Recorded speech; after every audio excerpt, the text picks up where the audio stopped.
Hey everyone, welcome back. This is me Munahali Mojawali, and welcome back to another exciting episode of The Future of Work. Today we have an incredible guest, someone who wears multiple hats as a storyteller, educator, advocate, and visual artist. She is the mastermind behind the Earthkin, a non-profit of shaping future through edutainment, from being a teacher to capturing life's most powerful moments on camera. She is on a mission to create impactful content that inspires, educates, and change the world. She worked as a videographer, producer, writer, and even a counselor for at-risk youth.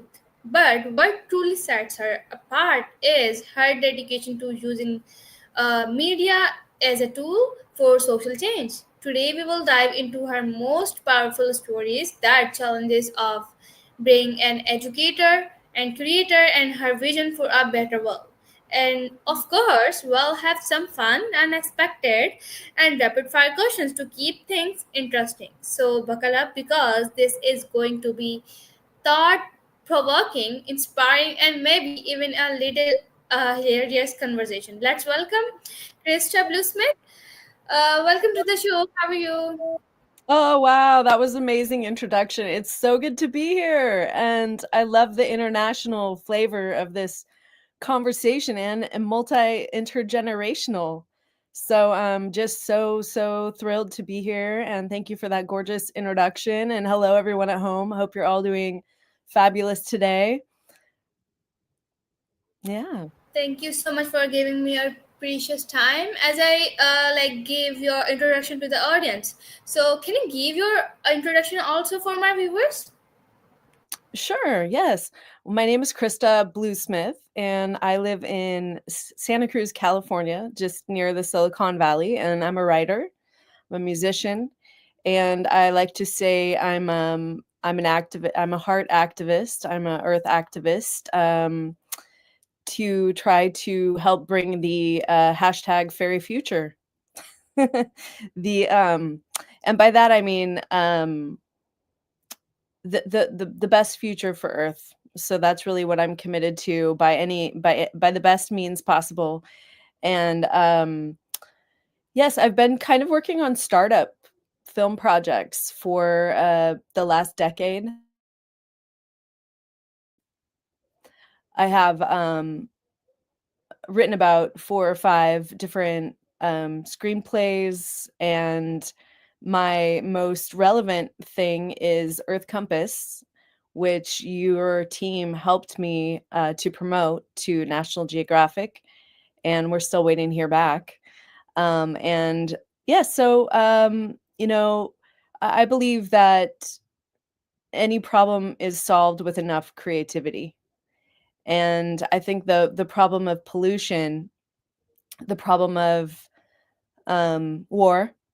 I'm also a person that really believes in compassionate communication, and the communication arts, the relational arts, they call them, the way things are related to each other, our ability to relate to each other, our ability to. There's so many problems in the world, right?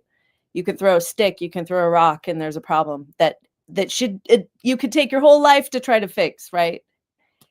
And so the question is, how do we weave together, how do we make solutions that are global solutions, even through the storm that's happening of the disconnection between maybe political nation states and the way that they perceive each other? How do we still find a way to find a cohesive glue, a cohesive bond? And I do believe that education, entertainment is a way to do that hasn't been utilized for that. So that's my mission. That's incredible mission. Thank you so much for your fantastic introduction. So now let's talk about the power of edutainment. So can you tell us, you call yourself a multi-modal artist advocating for an ideal future. If you could create an place of content that would change the world, what would it be? Pausing.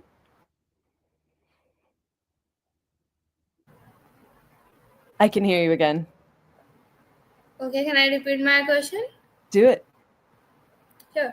You call yourself as a multi-modal artist advocating for an ideal future. If you could create one piece of content that would change the world, what would it be? If you don't hear me, you can see it on my screen. Okay.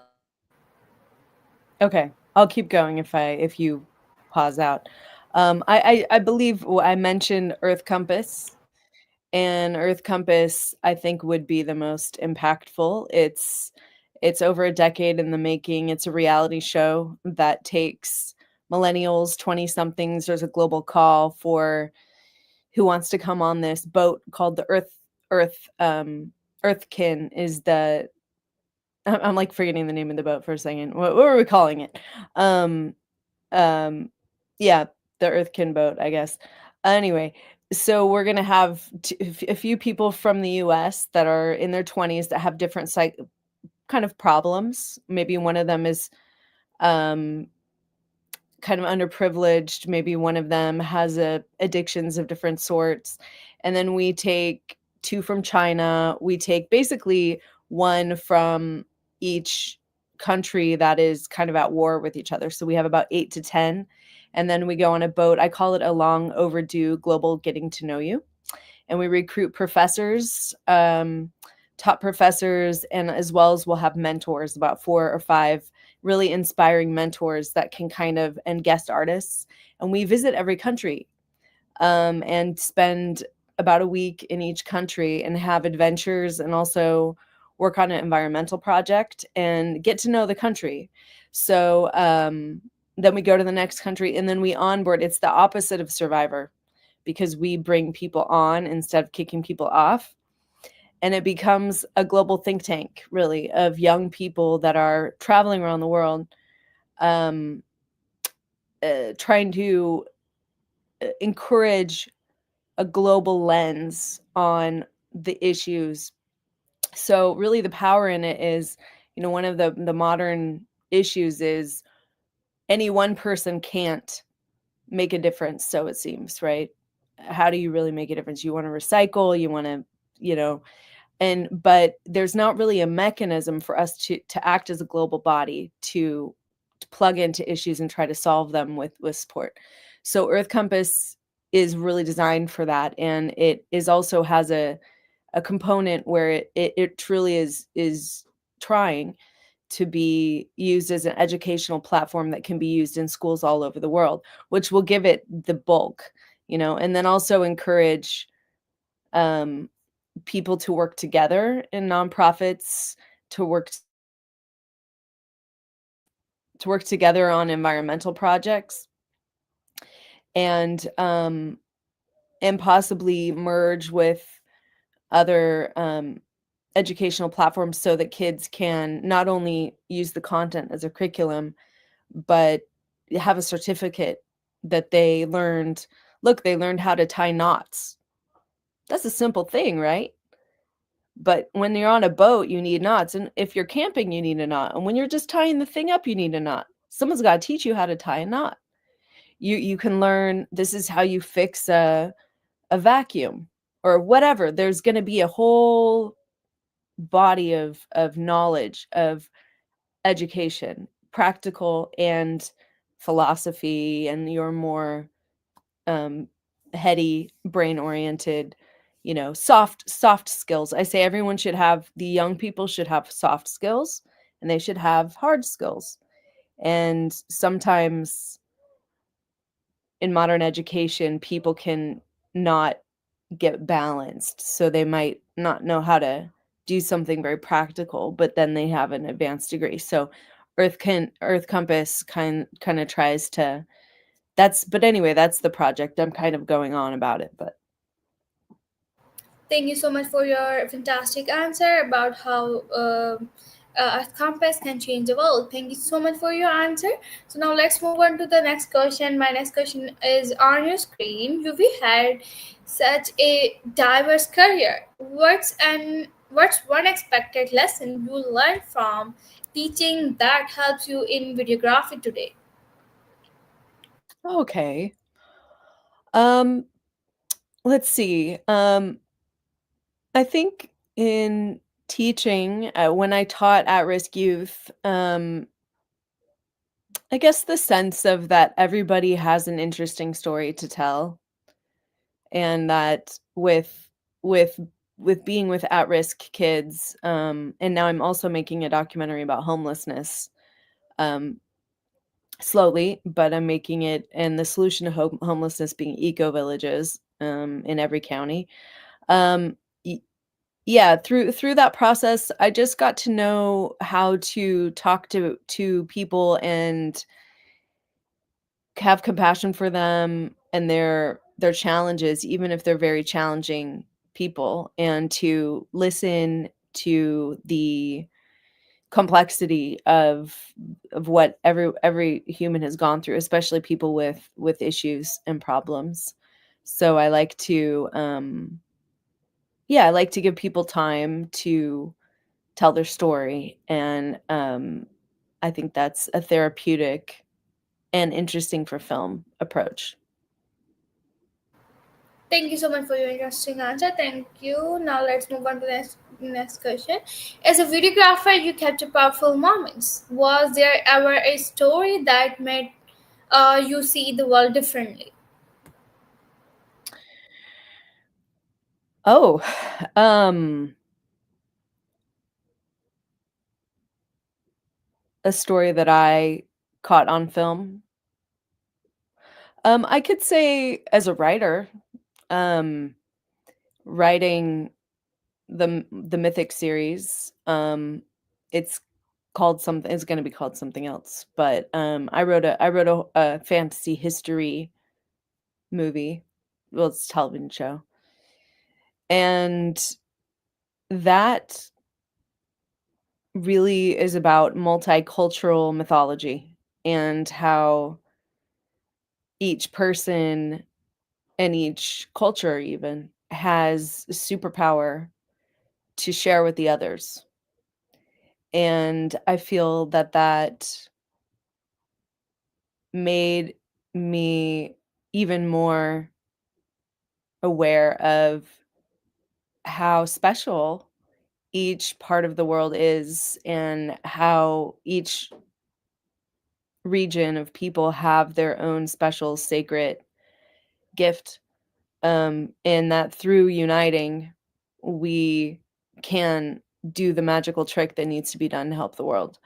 But I think that it crystallized. I knew that before, and it's like, yes, cool, we're all a part of this puzzle. I say we're all a part of the puzzle of peace. All God's children got a part of the puzzle of peace. And when we come together, our troubles will cease. But yeah, it helped me crystallize it in a new way, writing that. All right, thank you so much for this fantastic answer. So now let's talk about if Earth King unlimited funding for 1 year, what dream project would you create? See, that question makes me smile more than all of them. I'm like, yes. Um, Unlimited funding, I would create everything that I've written, you know. And that would be Earth Compass, which is a big baby. Um, and it would it would be the homelessness documentary I'm working on. It would be the Mythic series that I just said, and the movie that I wrote about Steve Jobs and his friend Daniel's trip to India in 1973, which hopefully will get produced soon, and is a special story that has not been told about Steve Jobs' trip to India. Um, that took me a really long time, and it deserves to be made, and it's a special piece. And then I have another movie. I can't let all of them out though, but yeah. So Yeah, and then there's a special piece about the Amazon that's a very fun movie that I've been working on creating these things for a really long time, which is why I have, 5.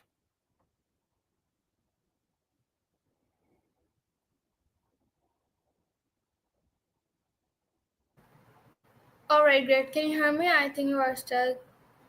I think I am. Can you hear me perfectly? I can hear you, yes. Okay, all right. I was thinking you're stuck. Now you're like, I can hear you. Thank you so much for the answer. Thank you. So now let's move on to the next question. What's one thing no one tells you about being an advocate for change that you wish you know earlier? Um, you wanna repeat that? Yeah, sure. What's one thing no one tells you about being an advocate for change? No, sorry. For change that you wish you knew earlier. You can see on my screen also. Yes, okay. I guess, some people say, they tell you it's gonna be difficult, but they don't tell you. I mean, if you knew, it's kinda like having a baby or something, like, if you knew how difficult it was, maybe you would never do it. But, um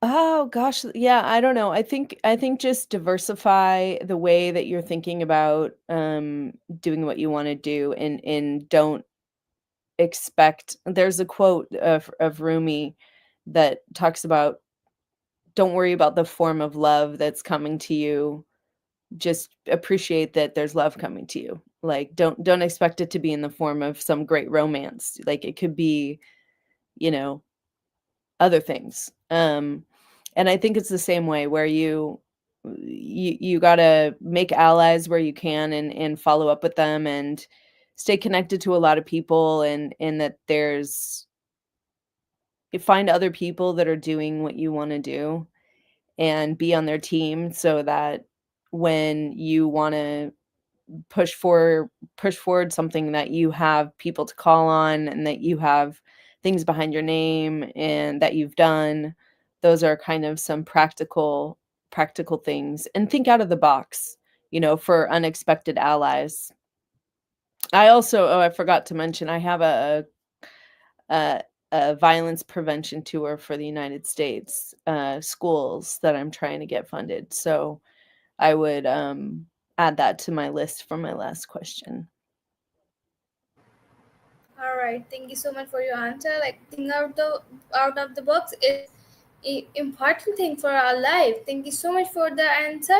So 100 years from now, if someone writes about Kista Bluesmith, what do you want them to say? That I was successful producing the projects that I wanted to produce, and that it made a difference for international coherence, and for kids, and for the environment. That would be the dream. And not that I care about what someone would say about me, but that my work could make an impact. All right, that would be great. Thank you so much for your answer.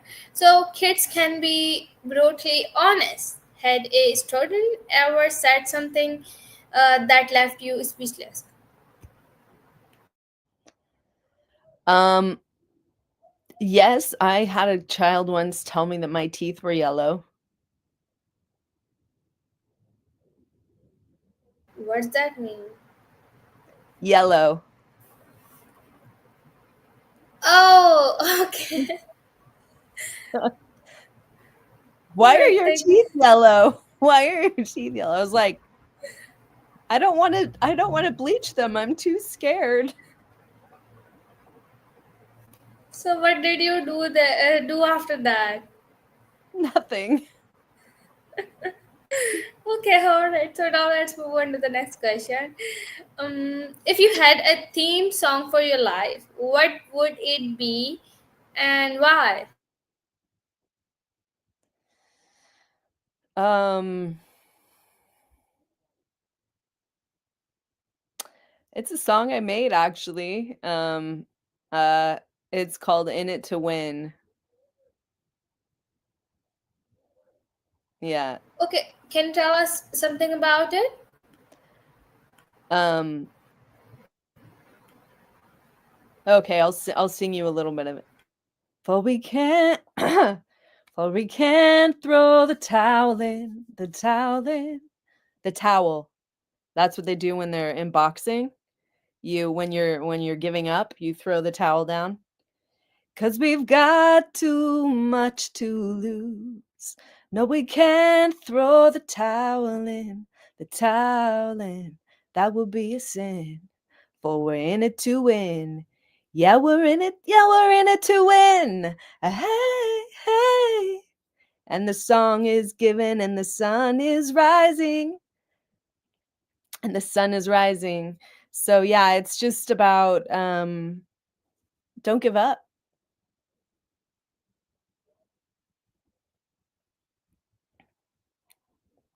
Your voice is so beautiful. I'm just looking like blown my mind. Thank you so much for your answer. So now let's move on to the next question. My next question is on your screen.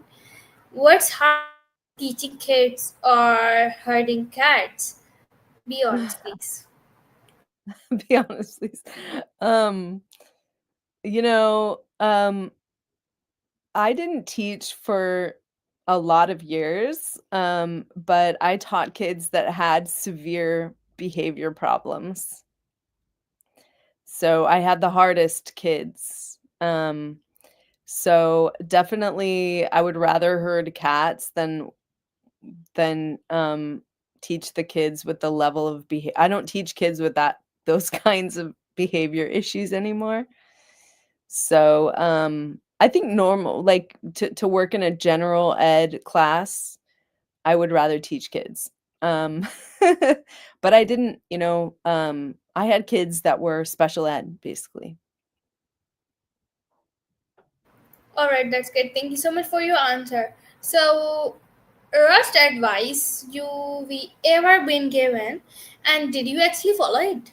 Oh my gosh, these are I did not receive these questions before. Um, um, worst advice I've ever been given. Maybe, move to LA. Everyone was telling me I have to move to LA in order to get my things produced, and I didn't wanna move to LA, and I didn't feel like it would work out, so, yeah, so I did not follow the advice. A lot of people also said to make a book of my television show, but I didn't wanna make a book because I don't think people read that many books anymore, but, yeah, I just didn't do it. All right, thank you so much for your answer. So let's make our podcast something funny. So let's do a rapid fire questions. So should I start? Sure. Okay. First of all time. Say that one more time. First documentary of all time. Your first like documentary of all time. The first documentary I ever made? Yeah, Um, first like favorite documentary of all time. Your favorite documentary. Like oh, my you favorite. said Okay. this is my favorite. Um, uh, I I I like I like this Disney documentary about monkeys, because teaches so much about human nature, and I'm gonna forget the name of it right now, but I think it might be called Disney's Monkeys, and they followed monkeys for a couple of years. It was really amazing. All right. I'm gonna ask a little tricky question, maybe. Three words that describe you. Oh. Uh, Tenacious. Do you know that word? Oh, I don't know Tenacious, about it. tenacity. It's like a Tenacious. it's like a it's like what's it called? Ah, I'm sorry. I've been struggling with a headache, so my brain's not working so well.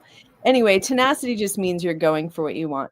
And Oh, eccentric and loving. I also don't know the meaning of eccentric. Eccentric is kind of different, kind of strange. Okay. And Mm-hmm. loving. I'm loving. You are amazing. Thank you so much for your answers. And now let's move on to the next question. Most inspiring person in your life. I would say right now it's Nikki Gastineau. She's my friend and she's on my board and she is doing incredible things in the Silicon. She's the reason that we're connected. And she's a great networker and she's working on environmental conferences and she's also in tech and she just kind of makes it all seem easy. All right. Thank you so much for sharing that answer. So, if you were not in education or videography, what would you be doing? Oh no, you're frozen. Can you hear me? I can hear you now. Okay, let me ask again. If you were not in education or videography, what would you be doing? I would probably be working for a rainforest preservation organization. All right. So now let's move on to the next question because it's a rapid fire question. You go to like comfort food. Your go to comfort food, like your all time favorite food. Ooh. Um, I really like rice noodles with veggies, and I make kind of like a lemon mixed with basil sauce blended up and avocado. And I do like meat. You know what I love is lamb. I love lamb. All right. Thank you so much for your answer. So, are you a morning person or a night owl? You guys are really gonna get to know me. I'm a night owl, but Oh, that I'm I'm also. continually trying to change my ways. All Are right, you? that's good. Yeah, I'm also a night owl. Okay, so most used phrase in your daily life. I'm sorry? Most used phrase in your daily life. Race. Whew. Um, epic. Epic. Okay, all right. So if you had a magic wand, what's the first thing you'd change in the world?